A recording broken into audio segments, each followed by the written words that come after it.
বাচ্চাদের স্কুলের summer vacation শুরু হয়েছে আর প্রত্যেকদিন ঘুম থেকে উঠতে দেরি হয় আমার, মানে ওরা ঠিকই সকাল সকাল উঠে যায়, আমার উঠতেই আধা ঘন্টা দেরি হয়। ওদের বাবা সকাল সকালই বাসা থেকে আজকে বের হয়ে গেছে, তার আজকে হেলথ চেক আপ আছে। আর আমি ঘুম থেকে উঠে দেখি তিনজনের নিচে সমানে লাফাইতেছে। বাচ্চাগুলা ঘুম থেকে সেই 6:30টার সময় উঠে যায়। এমন না যে এখন ওদের সামার ভ্যাকেশন আছে একটু দেরি করে ঘুমাবে, তাদের ঘুম সেই সকাল সকালই ভেঙে যায়। তারা সেই সকালে উঠে এখানে নিচে চলে আসে, এই গেমস খেলে, না হলে টিভি দেখে, না হলে একটু বই খাতা নিয়ে বসে কমিক্স পড়ে। মানে ওরা সকাল থেকে এখানেই থাকে, কিন্তু খাওয়ার কোনো নাম নাই। যতক্ষণ না পর্যন্ত মা ঘুম থেকে উঠে এসে খাবার রেডি করে দিবে, অতক্ষণ পর্যন্ত আর তারা খায়ও না, তাদের খিদাও লাগে না। Good morning Safwan. Good morning. Good morning বিবি। তুমি কি করছো? খাচ্ছো? কি খাচ্ছো? মজা? ছোট্টি মামা আসছি, তুমি বসো, আমি আসছি।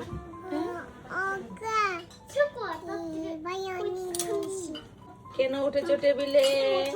তুমি কি দুষ্ট? তুমি চোপা কি? আজকে সকাল থেকে বাসায় ছিলাম, বাইরে প্রচন্ড গরম, এখন বাসা থেকে বেরো হতে ইচ্ছা করে না। দুপুরে খাওয়ার পরে তাই ভাবলাম যে একটু দোকান থেকে ঘুরে আসি, কিছু কেনাকাটাও করার দরকার। সাফনের বাবা বলতেছিল সে একটা টেন্ট কিনবে, মানে বড় সড়ো একটা টেন্ট কিনবে। ক্যাম্পিং এ আমরা যে টেন্টটাতে ছিলাম ওইটা আমাদের 5 জনের জন্য একটু ছোটই হয়ে যায়, মানে একটু বড় সড়ো হলে আমাদের জন্য একটু ভালো হয়। আর বাইরে বের হওয়ার সময় এখন আমি খুবই কেয়ারফুল থাকি, সব সময় নিজেও সানস্ক্রিন ব্যবহার করে, আর সেই সাথে বাচ্চাদেরকেও ব্যবহার করাই। অমি ব্রাদারহুডের সান বিয়ার স্মাইল জেল SPF 30++, এইটা আমি আমার বাচ্চাদের জন্য ব্যবহার করি। একটা মিল্কি ফর্মুলা, তাই একেবারে স্টিকি না, বাচ্চাদের স্কিনে একেবারে সুন্দরভাবে মিশে যায়। যারা জাপানে আছেন তারা তো জাপানের যে কোনো সুপার শপে এই প্রোডাক্টটা পেয়ে যাবেন, আর যারা বাংলাদেশ থেকে কিনতে চাচ্ছেন তারা আপনারা পেয়ে যাবেন কিরের ওয়েবসাইটে অথবা তাদের ফেসবুক পেজে।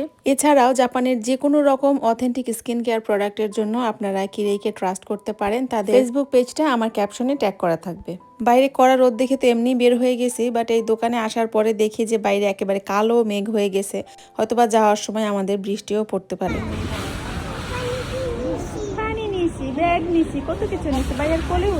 আমরা চলে আসছি কসকোতে, আর এখানে সাফানি বাবা সহজে আসতেই চায় না। সে বলে এখানে আসলে নাকি অনেকগুলো টাকা খরচ হয়। অবশ্য কথা ঠিক, এখানে এত কিউট কিউট জিনিস বিক্রি হয় আর দামটাও এত অল্প রিজনেবল যে আসলে অনেক কিছুই কেনা হয়ে যায়।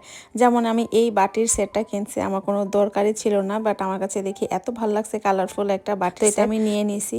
আসছিলাম একটু টেন্ট দেখতে, কিন্তু টেন্টই তো নাই, খালি এই যে এইরকম ওপেন পানি দিয়ে গোসল করার এগুলা জিনিস। কিন্তু এইখানেই তো ছিল টেন্ট গুলা, তাই না? মনে হয় কি এই সময় শেষ নাকি, মানে ওই সিজন আউট নাকি? সিজন শেষের দিকে আছে, এই জন্য উঠে ফেলছে। যারা কিনার তারা কিনে ফেলছে, এখন আবার নেক্সট ইয়ারে কিনতে থাকলে কিনা ইচ্ছা থাকলে নেক্সট ইয়ারে। এক তরমুজ কয়দিন খায় এই লোক? এই তরমুজ কিনছে অলরেডি, সামারে দুইটা তরমুজ কিনে ফেলাছে, আস্তা আবার আছে আজকে তরমুজ কিনতে। কি গেছে কই জায়গায়, কি খাইতে? তরমুজ? হ্যাঁ রে তরমুজ। আমার জামাই তরমুজ বলতে এমন অজ্ঞান যে যেখানে একদম আস্তে আস্তে তরমুজ দেখে সেইখানে সে ঝাঁপাই করে তরমুজ কিনতে। এই যে আবার কষ্ট করতে আসছি, এনে এসে তরমুজের কাছে চলে আসছে। কি সানায়া তোমার পাপা? খালি তোমরা তরমুজ। তোমার পাপা, আমি না বাবা। ওই দেখো আনসুহানা লাগছে তরমুজের পিছনে। তরমুজ কি খাচ্ছ? তরমুজ ভালো এটা। কি খাচ্ছ তুমি? এই তরমুজ নিয়ে আসছে আবার পাপা, দেখছো? সুহানা তরমুজ খাবে? হ্যাঁ সুহানা খাবে। আসলে যে কে খাওয়ার জন্য নিচে তো বুঝি, এখন সুতা পাইছে সুহানা খাবে। এই সুহানা তুমি তরমুজ খাবে?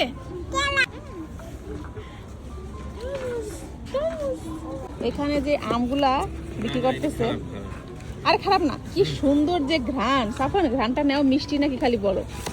তুই তো আম দেখতেই পারিস না, তোরে আর কি ঘ্রাণ দেবো, কিন্তু মিষ্টি না? মানে এত মিষ্টি। ওই যে ছোলা ছিললা আমরা বাংলাদেশে যে এখানে ফুটা করে তারপরে যে আমরা খাইতাম, সেই আম এই জিনিস পাপা দেখো। এটা কেউ ধরেই না। এই তরমুজ খেদা বাসার থেকে, তরমুজ খাইতে খাইতে আমি বিরক্ত। তরমুজ বলে খালি বলবে, আমি তরমুজ খাইতে খাইতে মরে যাব। দেখছো কি তরমুজ কেনা শুরু করছে সারাদিন তরমুজ। বাবা নিবা না আম? এত সুন্দর আম, খালি কোসখানি চামড়া দেখে তুমি নিলাম না, জিনিসটা খালি ঘ্রাণটা তুমি নিয়ে দেখো কি পরিমাণ মিষ্টি। দূর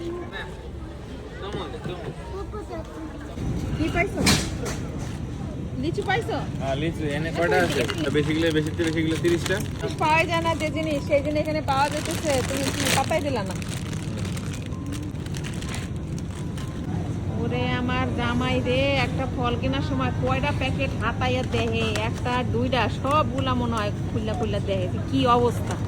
চুল চেরা বিশ্লেষণ করার পরে যাই একটা কিনবে, কোনটার মধ্যে পচা নাই। এই যে কি পচা তোমার আর কেনা লাগবে না ফল। পাওয়া গেছে। পচা পাইছো? পচা পাই নাই, বাট এটা টেক্সচার কম হবে, এতদিন অনেকদিন ধরে রাখছি তো এটা হবে। যাক, হবে পাইছো। কি হলো? পাপার কোলে লাভ দিছো কেন? কি হইলো সোহানা? পাপা যাবে, ঠান্ডা লাগতেছে, আর পাপার কোলে উঠে বসে রয়েছে। বড় বড় সাইডটা করলা 598। হ্যাঁ, এটা ভালো হবে। কত বড় সাইজটা একটু দেখা। এই যে সানার মাথার ডাবল, মুখের ডাবল বড়, কত বড় করল্লা। বাইগুন নিবা? হ্যাঁ, না বেগুনও না। অনেক ভার, দেখ অনেক ভারী এটা। এটা কি? এটা ক্যারেক্টার নাম কি? কার্বি। ওরে বাবা রে, দেখো এই কার্বির দাম 8000, বুঝলা? 9000। এটা মনে হয় বসার জন্য, কিন্তু এত ওজন। ওলা পান্ত পাগল হয়ে গেছে এই জায়গায় এসে। দেখো এক একজন এক একটা কোলে নিয়ে বসে গেছে। এটা কি সোহানা? শোনো না দেখো, এটা কি সোহানা? বেবি হন্তদা হন্তদা নে রেখে দাও, এটা রেখে দাও। আয় হায়, আজ না দিনে টানাটানি কোনো, টানাটানি কোনো। আজ না দিনে একটা বিপদই হয়। সাফানা সানার লাইফে একটাই হচ্ছে মুভি, যেটা ওরা থিয়েটারে যায় দেখছে, মুভি থিয়েটারে যায় দেখছে, সেটা হচ্ছে জুটোপিয়া 2। আর সেইটার ক্যারেক্টার পেয়ে দুইজনে দুইটা হাতে নিয়েছে। বাট এই কুলা হুদাই কেনা কাটার মধ্যে আমি নাই, তো সুহানাও এটা হাত থেকে ছাড়বেই না। অনেক বুঝার শোনায় তাকে, তারপরে হচ্ছে রেখে দিয়ে আসছি।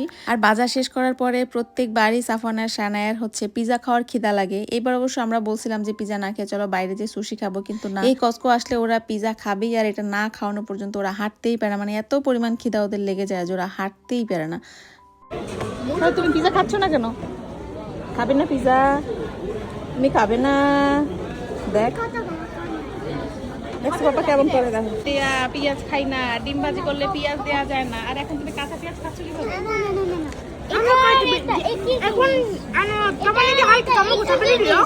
তাই কি খায় কি? Orange juice? অরেঞ্জ জুস খায়। এটার মধ্যেই খাবে। এটা সানায়া ছিল, সানায়াটা দখল করছে। সানায়ারে দেয় না। এটা বিচ্ছু মহারানী, সে সানায়ার এটা সাথে যে সানায়া এটা না, আর সে হচ্ছে যে এটা খাবে। অরেঞ্জ জুস খাচ্ছ? তাই তো আপুটা নেই। এখানে আসো, তাহলে বড় সেটা। কিন্তু এটা এখন খাটতেছে না, আমারটা খাইতেছে। সুহানা সানায়াটা নিয়ে নিছে, তুমি এইটা খাও, একই জিনিস নিয়ে নিস। আজকের ব্লগটা এই পর্যন্ত। ইনশাল্লাহ নেক্সট অন্য কোনো ব্লগ নিয়ে দেখা হবে। সবাই ভালো থাকবেন, আমাদের জন্য দোয়া করবেন। আজকের মতো আল্লাহ হাফেজ।